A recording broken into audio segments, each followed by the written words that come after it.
nikmat beribadah dan bersilaturahmi di bulan berkah. Saat itu gereja lama, Roma obatnya, ahlinya lambung.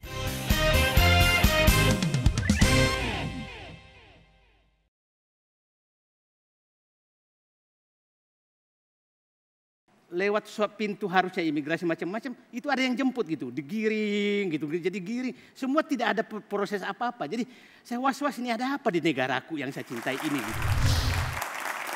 Oke Kang Diki. Saya kebetulan dengar Pak Said Didu ini udah main Twitteran sebelum ada Twitter kalau nggak salah. Jadi udah ya saking ininya Pak, saking aktifnya. Betul gitu kan. Ya. Bahkan seandainya Twitter itu adalah manusia yang bisa bicara, mungkin dia akan minta tanda tangan sama Pak Said Didu.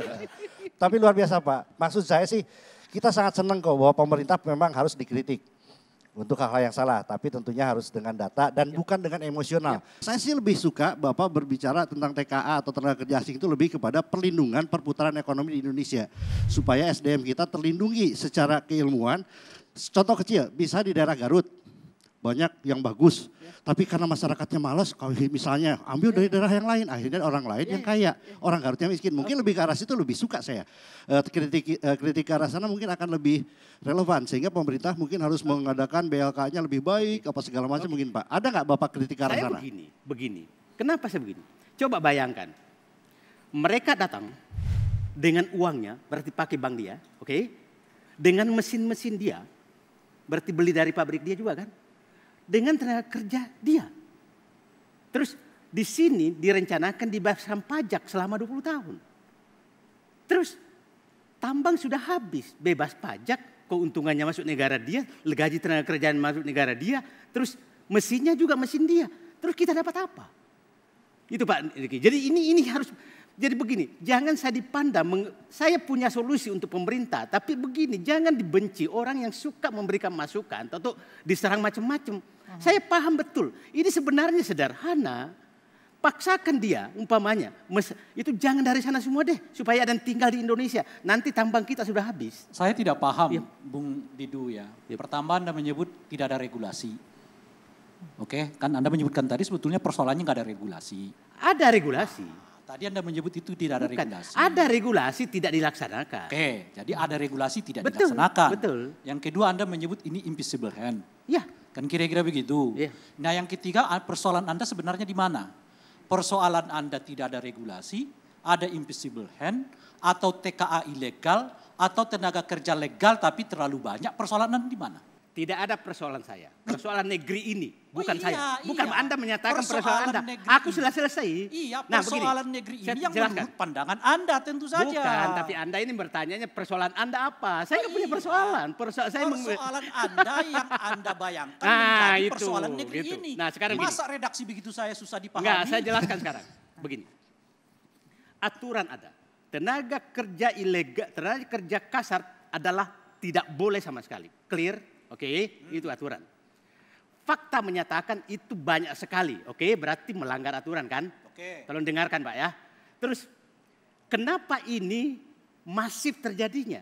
Oke, berarti ini pasti ada invisible hand yang memudahkan dia mereka.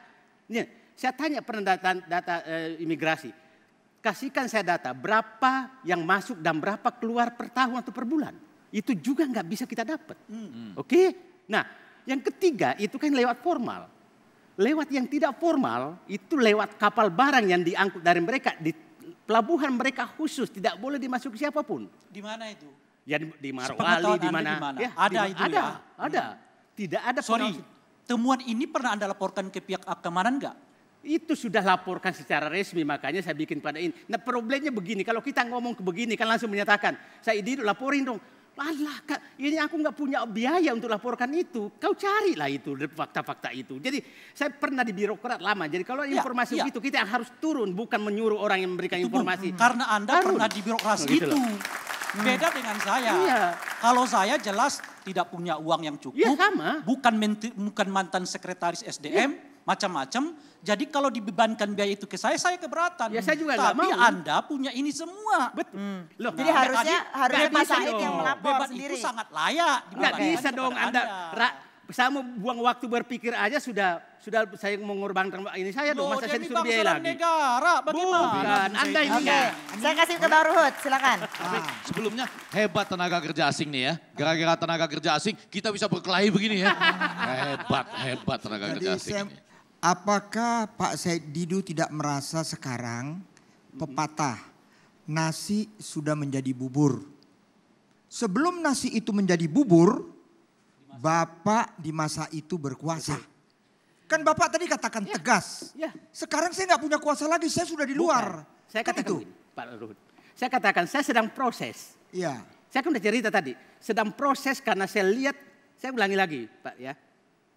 Saya sedang proses karena saya tahu terjadi tenaga kerja ilegal di sektor pertambangan dan energi paling banyak. Saya di dalam situ, ini nggak benar nih. Tapi kami tidak punya kewenangan.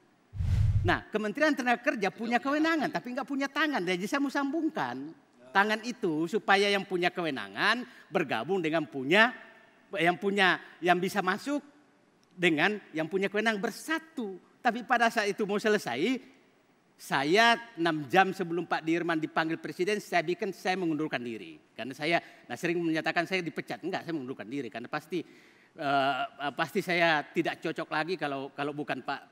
Nah, jadi begitu Pak Luhut. Nah, sekarang sebenarnya kan harusnya saya berhenti aja, dia ngapain? Udah selesai kok. Tapi hati saya enggak, Bang. Bang Iya. Luhut tahu saya. Ya, jadi saya lanjutkan Pak. Terima kasih Pak. Memang saya tahu beliau ini sangat idealis. Bapak tadi mengatakan invisible hand. Betul. Ya, ini invisible hand ini hebat sekali. Tapi kan waktu Bapak lagi berkuasa sudah ada nggak invisible hand ini? Saya karena begini, saya kenapa saya dapat itu? Karena kebetulan saya punya waktu untuk masuk loh. Nah, di situ saya menduga ini ada invisible hand. Ada invisible hand. Dugaan Kenapa? ya Pak, Hah? baru dugaan. Menduga. Oh menduga, Ya, tadi menduga. katanya Tapi iya. pertanyaan Bang Ruhut tadi, invisible hand ini muncul setelah Bapak tidak di situ atau sebelumnya juga sudah ada? Saya yakin sebelumnya sudah ada. Sudah ada. Sudah ada. Dan dari dulu Bapak juga udah tahu Iya, itu sudah siapa tahu itu. saya. Sudah tahu. Jadi ketika di dalam nggak lihat. Enggak, saya lihat. Tapi Lihat. saya nggak bisa. Enak aja lihat. Cuma nggak Gitu berani. Enggak, baru jalan. Langsung Di dalam lihat. Mungkin juga gara-gara ini disentuh, Dirman Said diganti, Said Didu keluar. Kan bisa juga, enggak tahu. Oh, Kata kuncinya tidak punya kewenangan. Jadi Nah, begini. akhirnya begitu. Saya lanjutkan Pak ya. Orde Baru, orang-orang yang mungkin seperti Bapak, bukan karena dibuang, tapi tidak bisa menerima, keluar. Yap. Istilahnya barisan sakit hati. Oh, saya nggak pernah sakit. Bapak bukan barisan sakit hati Pak. bukan. Oh, ada lagunya Orkes Sakit Hati. Tapi kembali Pak, orkes- kalau soal bicara soal tidak punya kewenangan Pak ya. Saya percaya bahwa semua orang tidak punya kewenangan untuk menindak apapun yang disebut pelanggaran hukum. Tapi kewenangan untuk melapor itu hak semua orang ya. Betul. Nah, apakah Bapak melaporkan secara resmi apa yang Bapak lihat ada pelanggaran-pelanggaran itu? Bapak punya kewenangan Pak untuk melapor. Saya pun sebagai rakyat biasa kalau melihat saya curiga tetangga saya adalah TKA ilegal, saya punya kewenangan untuk melapor. Itu sah saya rasa ya melapor kemana. Jadi gimana Pak? Coba dijelaskan Pak. Ini selalu tuntutan semua yang membuli saya begitu.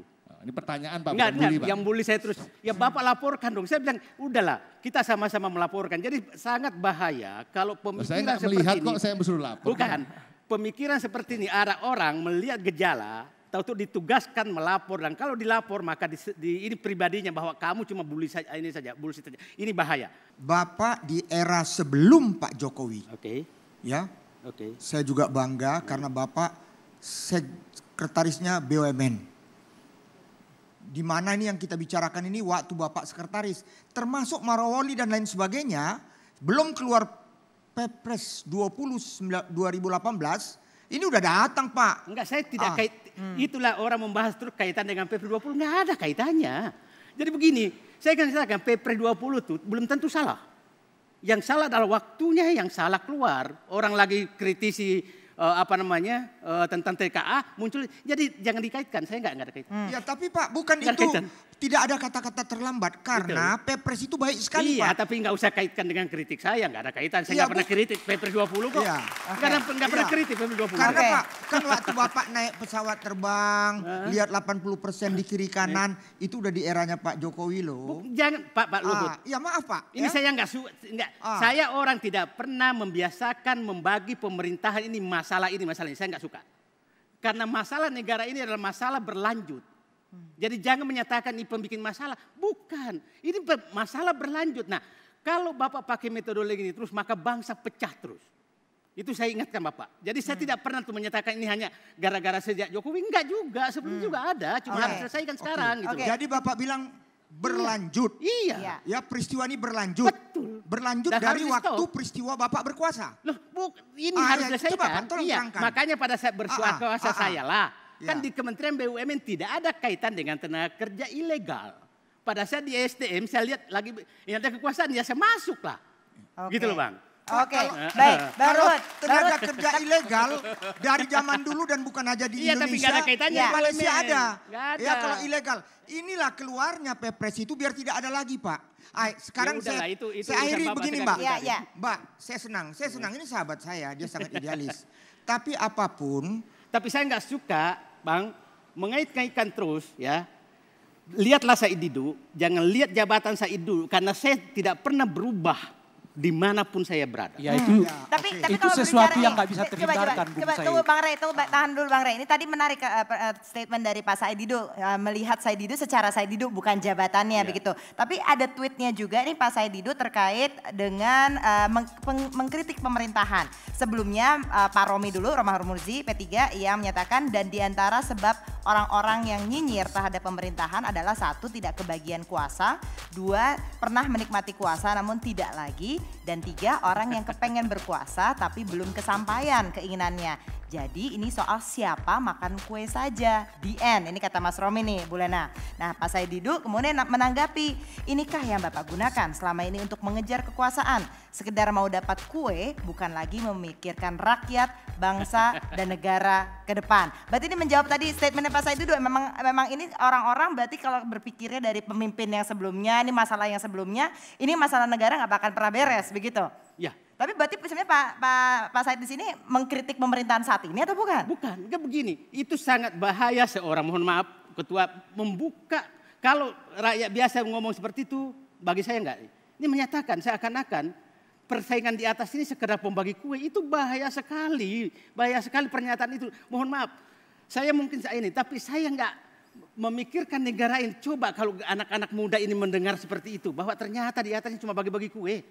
Jadi mohon maaf, sampaikan Ketua Umum bahwa itu tidak pantas keluar itu. Walaupun mungkin kenyataannya begitu, yang janganlah diungkap di publik. Kalau kenyataannya Gitu. begitu disampaikan begitu pokok nggak boleh. Bagaimana Bung Said? Kecuali kenyataannya nggak begitu. Enggak, itu disampaikan Ya begono. itu nggak Ah, saya, itu karena salah. itu aku kritik lah.